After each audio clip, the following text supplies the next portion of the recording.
Produk yang sukses di pasaran berhasil membuat konsumen jadi terbiasa menggunakannya dalam kehidupan sehari-hari. Halo semuanya, nama saya Michael. Selamat datang di channel saya, Sikutu Buku. Kali ini saya akan bahas buku Hook karya Nir Eyal. Sebelum kita mulai, buat kalian yang mau support channel ini agar terus berkarya, caranya gampang banget. Kalian cukup klik subscribe dan nyalakan loncengnya. Dukungan kalian membantu banget supaya kita bisa rutin posting dan bersama-sama belajar di channel ini. Buku ini membahas alasan dibalik sebuah produk mampu memikat banyak orang. Apa yang membuat kita sangat tertarik pada produk tertentu? Ternyata jawabannya adalah produk dari perusahaan itu secara halus mampu mendorong perilaku konsumen untuk kembali menggunakan produknya tanpa harus melakukan iklan yang besar-besaran dan pesan iklan yang agresif. Saya merangkumnya menjadi 3 hal menarik dari buku ini. Pertama, produk yang menciptakan kebiasaan. Kebiasaan pada dasarnya sulit diubah. Contohnya seperti ini. Setiap tahun baru, kita terbiasa untuk membuat resolusi. Entah itu makan lebih sehat, mulai menabung, atau mulai berolahraga. Tapi setelah jalan seminggu, kita kembali ke kebiasaan lama yang buruk. Kebiasaan muncul karena otak kita ingin menghemat waktu. Otak kita melakukan apa yang sudah terbukti berhasil di masa lalu. Sebagai contoh, orang yang punya kebiasaan gigit kuku ketika sedang gugup, hal ini mungkin terjadi karena dulu ketika kamu gigit kuku, itu membantu kamu untuk lebih rileks. Sehingga kamu melakukan hal itu secara tidak sadar. Yang jadi masalah adalah ketika sebuah kebiasaan sudah terbentuk, akan sangat sulit diubah. Riset membuktikan ketika kita berusaha mengubah rutinitas, otak kita dengan mudah akan kembali ke rutinitas lama. Jadi, bagaimana caranya? Kita harus melakukan kebiasaan baru secara rutin, hingga akhirnya kebiasaan itu menjadi bagian dari hidup kita yang tidak terpisahkan. Inilah yang dilakukan oleh Facebook atau platform media sosial lainnya. Produk itu berhasil membentuk kebiasaan. Kita tidak hanya melihat produk mereka sebagai alat yang kita gunakan, tapi produk mereka telah menjadi bagian dalam hidup kita sehingga kita merasa ada yang kurang kalau dalam sehari tidak membuka media sosial. Inilah rahasianya. Produk yang sukses di pasaran, terutama di online, mempunyai satu benang merah yang sama. Mereka mampu menciptakan kebiasaan. Ada banyak alasan kenapa tipe produk ini punya banyak keuntungan. Pertama, tipe produk ini mampu memikat konsumen dalam waktu yang lama. Kebiasaan adalah sesuatu yang sulit diubah. Jadi, apabila sebuah kebiasaan sudah terbentuk, kemungkinan besar konsumen akan menggunakan produk ini dalam waktu yang lama. Dengan kata lain, cara ini mampu menghasilkan keuntungan perusahaan dalam jangka panjang. Bukan cuma soal uang, konsumen juga dengan senang hati akan menceritakan produk kita kepada orang lain. Sebagai contoh, TikTok bisa terkenal karena kita suka melihat konten TikTok di media sosial yang lain. Jadinya kita penasaran dan akhirnya kita masuk. Dan lama-lama terbiasa buka TikTok setiap hari tanpa kita sadari. Kedua, produk yang sukses membuat kebiasaan memiliki nilai kompetitif yang tinggi. Mengganti kebiasaan lama dengan kebiasaan baru butuh perjuangan. Itulah sebabnya, ketika kita berusaha mengubah kebiasaan konsumen, maka kita perlu menawarkan sesuatu yang lebih bagus daripada yang lama, sehingga mereka tertarik untuk mencoba dan kemudian lama-lama menjadi terbiasa. Contohnya layar sentuh pada handphone. Ketika kita terbiasa menggunakan QWERTY keyboard pada handphone, kemudian kita diperkenalkan dengan smartphone yang hanya memiliki layar sentuh tanpa ada QWERTY keyboard yang fisik.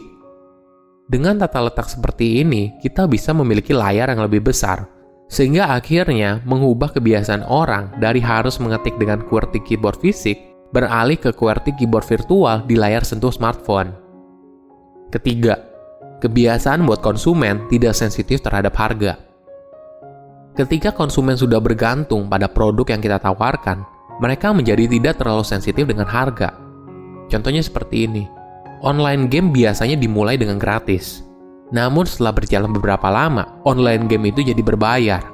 Walaupun begitu, tetap saja konsumen main online game itu karena kebiasaan mereka sudah terbentuk.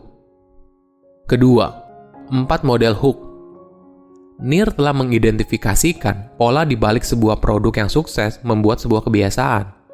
Dia menyebutnya sebagai hook model. Jadi model ini adalah siklus yang berisi 4 fase dan apabila diulang cukup banyak, maka akan membuat konsumen membentuk kebiasaan dengan produk tersebut. 4 fase itu adalah trigger, action, reward, dan investment. Untuk mulai pertama kali memikat konsumen, kamu butuh pemicu atau trigger. Ini adalah sesuatu yang memaksa konsumen untuk langsung bergerak. Triggernya dapat berupa iklan berbayar di televisi atau di media online, rekomendasi dari orang terdekat, atau bisa juga dari berita yang lagi viral. Ini adalah contoh trigger dari eksternal. Tapi, kita juga bisa membentuk trigger yang berasal dari internal diri konsumen. Sebagai contoh adalah perasaan bosan. Kebanyakan orang membuka media sosialnya sebagai respon dari bosan.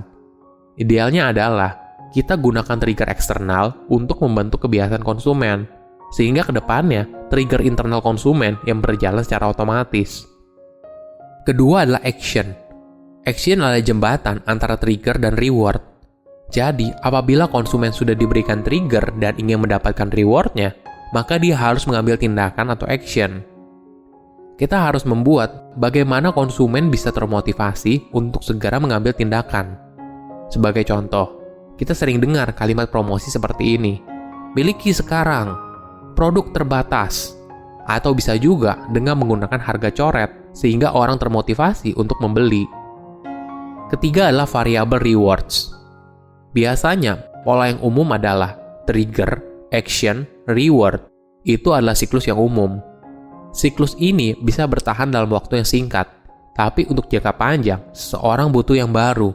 Itulah pentingnya bukan hanya sekedar rewards, tapi variable rewards. Jadi, konsumen tidak bisa menerka reward apa yang dia dapat. Sebagai contoh, like, komen, dan views di YouTube. Kita tidak akan pernah tahu berapa banyak like, komen, atau views yang kita dapat.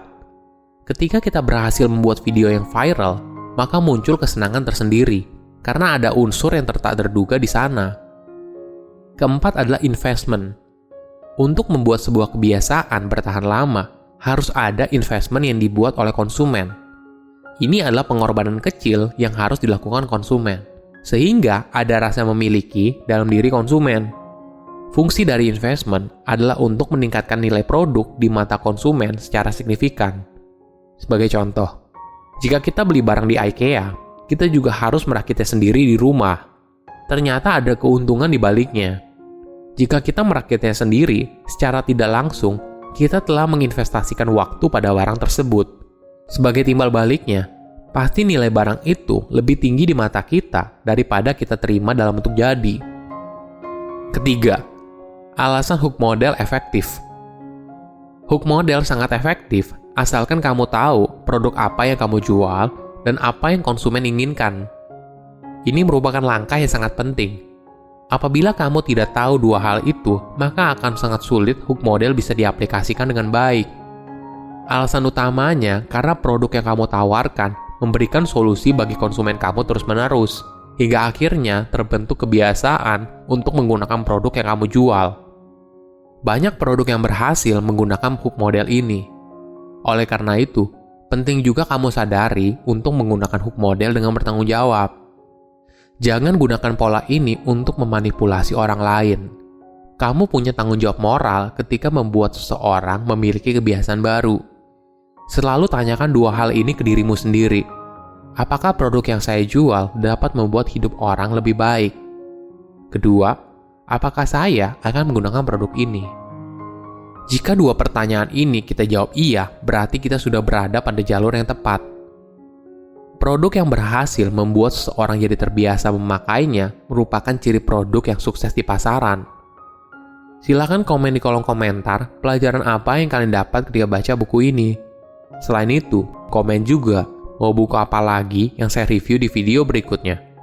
Saya undur diri, jangan lupa subscribe channel YouTube Sikutu Buku. Bye-bye.